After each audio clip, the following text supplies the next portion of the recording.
Irony देखो यार champions league की, मतलब एक तरफ यहाँ पर डू और डाई चल रहा है मैनचेस्टर यूनाइटेड का, वहां पर तो बिल्कुल ही हक दिया, और दूसरी तरफ यहाँ पर रियल मैड्रिड जो कि एक डेड रबर गेम में खेल रही थी वो भी कम बैक कर गई। लेकिन कल भाई 2 गेम की कहानी ना हमको पूरी तरीके से स्टोरी बता देती है कि कौन सी टीम यहाँ पर चैंपियंस लीग में डिजर्व करती है और कौन सी नहीं। अब देखो तुम लोग कहोगे कि यार इट्स लाइक स्ट्रेट फॉरवर्डली एकदम से रियल मैड्रिड से कंपैरिजन करना दिव्यांश भाई बात सही नहीं रहेगी, क्योंकि मैनचेस्टर यूनाइटेड करंट स्टेट में है नहीं कंपैरिजन करने लायक। देखो असल में चैंपियंस लीग में जिस तरीके से यहाँ पर यूनाइटेड का मैच रहा है ना बायर्न के अगेंस्ट, आप सबसे पहले अगर किसी चीज पर सवाल खड़ा करोगे ना तो वो यहाँ पर बॉडी लैंग्वेज और एटीट्यूड ही है, क्योंकि उखाड़ा तो कुछ बायर्न ने भी नहीं है। कल को कोई ये मेरे को आके कहेगा नहीं, या फिर मेरे को लगता है कि यहाँ पर डिस्कशन इसके रिगार्डिंग चल भी नहीं रहा कि बायर्न ने किस तरीके से डिसमेंटल कर दिया है, फिर बायर्न ने किस तरीके से यहाँ पर अच्छा खेला। अच्छा तो खेला ही नहीं, अच्छा तो दोनों टीम ने नहीं खेला सही बताऊं तो। यहां पर बॉक्स ऑफिस के नाम पे तो ये बिल्कुल ही धब्बा था, एंटरटेनमेंट कुछ नहीं था, न्यूट्रल्स के लिए इसमें कुछ नहीं था। लेकिन हाँ ये था कि ऐसे गेम में भी जिसमें आप बायर्न को लाइक मौके ले पा रहे हो, बायर्न अपने आप को इम्पोज भी नहीं कर रही, बायर्न बायर्न नहीं है, उस गेम में भी मैनचेस्टर यूनाइटेड ने इतना पथेटिक डिस्प्ले दिखाया है ना। मतलब डिस्पाइट कि हम टैक्टिकल अचीवमेंट भी हम कुछ कह सकते हैं, लेकिन ओवरऑल जब आप एक क्लब का फिगर देखते हो, ओवरऑल जब आप एक मैनेजर का आइडेंटिटी देखते हो, उसकी आइडेंटिटी क्या है? उसकी आइडेंटिटी वो है जो उसके 11 बंदे वहां खेल रहे हैं। उस मामले में टेन हैग भैया बहुत बेकार टीम खिलाई, और बू भी हो रहा है। टेन हैग आउट पे बात नहीं करेंगे, लेकिन आज थोड़े से उन कैरेक्टरिस्टिक्स की बात करेंगे जो कि इंटेंजिबल होते हैं, दिखते नहीं है, जो कि लेकिन होते बहुत इंपॉर्टेंट है। सबसे पहले इस गेम की स्टार्टिंग की अगर हम बात करें तो देखो बायर्न में तो दिख रहा है कि क्यों टुकल के अंडर ये परफॉर्म नहीं करती, क्योंकि उसको पता है कि वो इस टीम को आइडेंटिटी के बेसिस पे चला ही नहीं रहा, वो इस टीम को प्रोसेस पे चला ही नहीं रहा, वो इस टीम को इंडिविजुअल बेसिस पे चला रहा है। उसके बहुत कुछ और बहुत एक लिमिटेड लेकिन बहुत रोबस्ट टेक्निक्स हैं जो उसने इंप्लीमेंट कर रखी है। उसके बेसिस पे अगर चल गया नहीं तो नहीं। मैं सही बता रहा हूं, अगर ये गेम और 180 मिनट खिला देते तो ये गेम तब भी इतना ही बोरिंग होता जितना कल का था। हो यहां पर ये रहा है कि हैरी केन ड्रॉप डीप करेगा, लेरोय साने किंग्सले कोमन विड्थ को मेंटेन करेंगे, अल्फोंसो डेविस विड्थ को मेंटेन करेगा, पेनिट्रेट रन निकालेगा, उसके बाद यही चीज माजुराई करके देगा गोरेट्स्का, और यहाँ पर किमेश थोड़ा सा मिडफील्ड में नंबर्स बढ़ाएंगे, और यहाँ पर मूसियाला को एक फ्री रन दिया जाएगा। ये सारे सिस्टम और इंडिविजुअल ब्रिलियंस वो आपको कुल मिला के गोल दे देंगे। ये काम नहीं करेगा, कुछ काम नहीं करेगा। कोई यहाँ पर प्रेसिंग टेक्निक नहीं है, कोई और कल तो खैर देखो सही बात बताऊं तो प्रेसिंग करने का कोई सेंस बना भी नहीं, और इन्होंने कभी कोई कोशिश भी नहीं करी। इसके पीछे आप कह सकते हो कि ये भी हो सकता है कि वो क्यों अपनी एनर्जी खर्च करे जब तक यहाँ पर, क्योंकि उनके लिए तो हारो जीतो ड्रॉ करो कुछ भी फर्क नहीं पड़ता अपार्ट फ्रॉम लेगेसी। तो उन्होंने यहाँ पर उनको पता था कि अल्टीमेटली एक टाइम ऐसा आएगा जब मैनचेस्टर यूनाइटेड आगे चढ़ के खेलेगी, और उसके बाद हम यहाँ पर इनको काउंटर पे बीट करेंगे। लेकिन जो पासिंग सीक्वेंस बायर्न का ये जो करंट सेटअप था ना, ये भी खराब ही था। मतलब मैनुअल नॉयर को मैंने इतनी गंदी डिस्ट्रीब्यूशन करते हुए कभी नहीं देखा। मेरे को लगता है बायर्न में मैं अगर सबसे ज्यादा किसी की अच्छी परफॉर्मेंस से इंप्रेस्ड हूं वो किम मिन जे और उपामेकानो है, इसके अलावा कोई और है नहीं कोई प्लेयर। अगर मैं मुलर की बात करूं तो उसका आते ही एक इम्पैक्ट दिखता है कि हाँ भाई एक सेंस ऑफ लाइक क्लैरिटी दिख रही है, वो जो कह रहा है वो जो करवा रहा है वो है यहाँ पर। मैनचेस्टर यूनाइटेड की मैं बात करूं तो देखो एंटनी कुछ हद तक यहाँ पर आपको एक रन आउटलेट की तरह दे रहा था, लेकिन एंटनी ना एक आउटलेट ही बन के रह गया, चाहे भिजवा दो सब। मेरे को लगता है कि उसके पास ना ये जो मतलब यार ये जो सिस्टम है ना कि टच लाइन विंगर है और विंगर आके कट इन साइड करेगा, या फिर ना वो सेटअप करता, ना वो कट इन साइड करता, ना वो ड्रिबल कर पाता, ना उस पर अब वो एक्सेलरेशन वाली बर्स्ट ऑफ पेस है, ना उसकी शूटिंग है, ना वो यहाँ पर अटेम्प्ट करता, ना वो यहाँ पर थ्रेट करता। तो करता क्या है? Touch line winger just for the sake of touch line winger बन के रह गया है, बाकी उस पर कुछ भी नहीं है। गार्नाचो का गेम भी कल पुअर था। आम्रबात ठीक है। सोचो गरीबी में आटा गीला करने वाली बात है कि मैगवायर और लूक शॉ दो ऐसे प्लेयर जो कि काफी बढ़िया परफॉर्म कर रहे थे, उन्हीं को ही इंजरी हो गई। अभी पता नहीं क्या स्टेट है, लिवरपूल में होंगे कि नहीं होंगे। वरान दिखता है डिफरेंस बढ़िया दिखता है, और आयरनी की बात यह है कि टेन हैग भाई साहब कहते हैं कि हमको स्ट्रॉन्ग डिफेंडिंग चाहिए थी, मैंने वरान को डाल दिया। भाई पिछले 18 गोल कंसीड जो आपने करे हैं इस गेम से पहले, उसमें नहीं पता चला कि वरान की इंपॉर्टेंट आ रही है। ये जो सडन एकदम से भाई एकदम से टर्न ले लेते ना सलमान खान टर्न, ये काफी डरावना हो जाता है, क्योंकि उसके बाद फिर आप पोस्ट मैच प्रेस कॉन्फ्रेंस में कह देते हो कि हमने तो बढ़िया डिफेंड करा, हम हारने नहीं चाहिए थे, ठीक है, लेकिन जीतने के लिए खेला भी कहां आपने।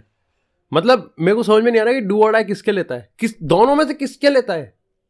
मैनचेस्टर यूनाइटेड की अगर मैं बॉडी लैंग्वेज की बात करूं भाई, गोल कंसीड हुआ फिर भी 10-15 मिनट थे, मैं कहा गोल कंसीड हुआ कोई बात नहीं, चेंज ही नहीं है बॉडी लैंग्वेज में। ऐसा लगता है फर्क ही नहीं पड़ता भाई, ऐसा लगता है छोड़ दिया, ठीक है कोई नहीं, यूरोप से बाहर जाएंगे अब।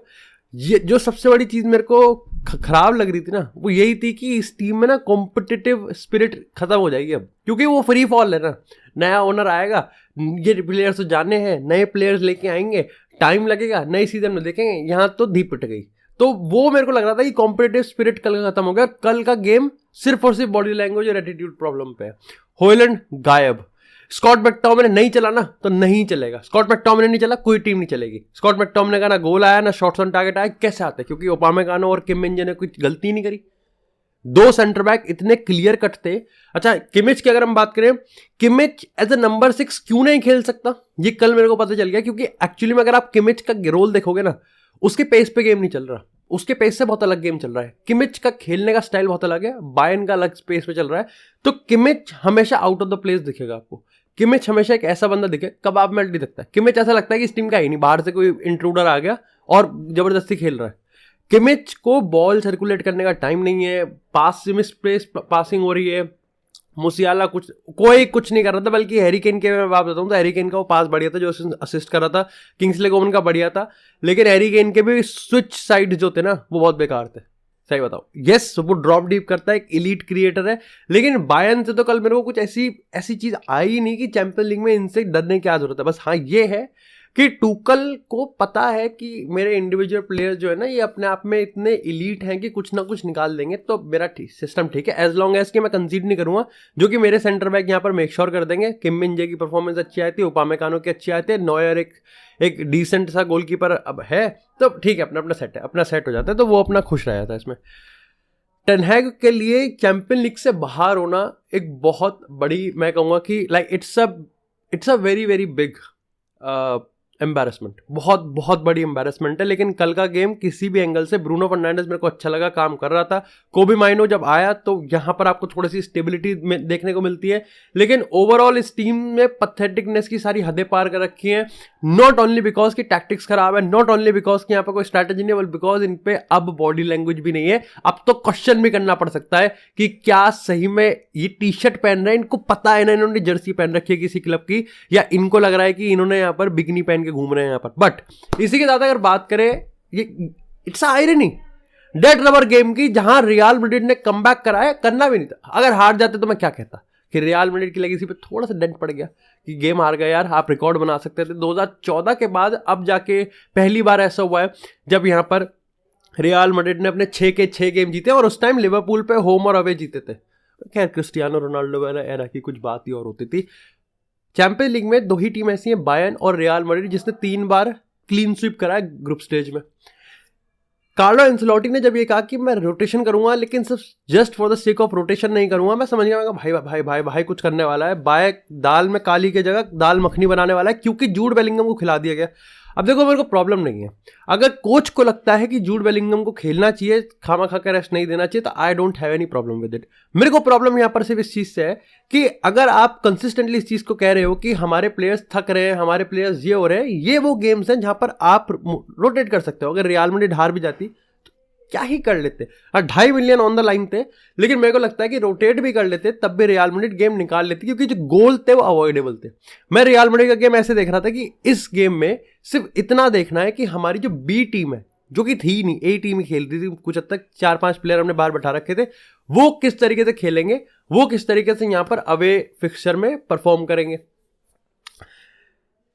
गेम मेरे को अच्छा लगा, मैं सही बता रहा हूँ। रियल मैड्रिड इन पोजीशन अभी मेरे को बहुत इन्फ्लुएंशियल लग रही है, काफी हाई ऑन कॉन्फिडेंस है, लेकिन कुछ चीजें जो मेरे को बॉदर कर रही हैं और खामा खा का पड़ी लकड़ी उठा ली हमने, वो ये है पेनल्टीज। अगर बेलिंगम आपका टॉप स्कोरर है, बेलिंगम आपका मोस्ट कॉन्फिडेंट प्लेयर है, तो क्यों नहीं ले रहा? क्यों, क्या हो गया पेनल्टी में? क्या उससे रखी हुई पड़ी हुई बॉल नहीं मारी जाती? क्या दिक्कत है? अंगूठा टूट गया उसका? भाई मॉडरिच है, ठीक है, सब बढ़िया है, आई हैव मॉडरिच ने पेनल्टी छोड़ दी, कोई दिक्कत की बात नहीं। हार जाते मैं तब भी मॉडरिच की पेनल्टी में ये ना कहता कि कैसे ले रहा है, ये है वो है।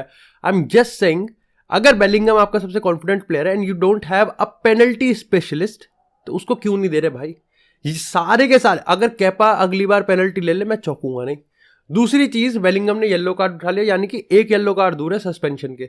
अगर राउंड ऑफ 16 में कुछ लुल्ली पुल्ली उल्ली टीम अगर नहीं मिलती हमको, दिक्कत की बात है बहुत। और अगर मिल जाए तो मैं तो कह रहा हूँ येलो कार्ड लेके भाई सस्पेंड हो जाइए सेकंड लेग के लिए।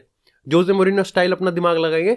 उसके साथ आलाबा यू ब्यूटी बूटी, भाई क्या कर रहा है यार। मतलब प्रॉब्लम असल में ये हो जाती है कि अगर आप पहला गोल देखो, हमारी गलती थी जब वॉलेंट ने गोल स्कोर किया। अगेन केपा से मैं थोड़ा सा और ज्यादा एक्सपेक्ट करता हूँ इस पे भी और दूसरे वाले गोल पे भी।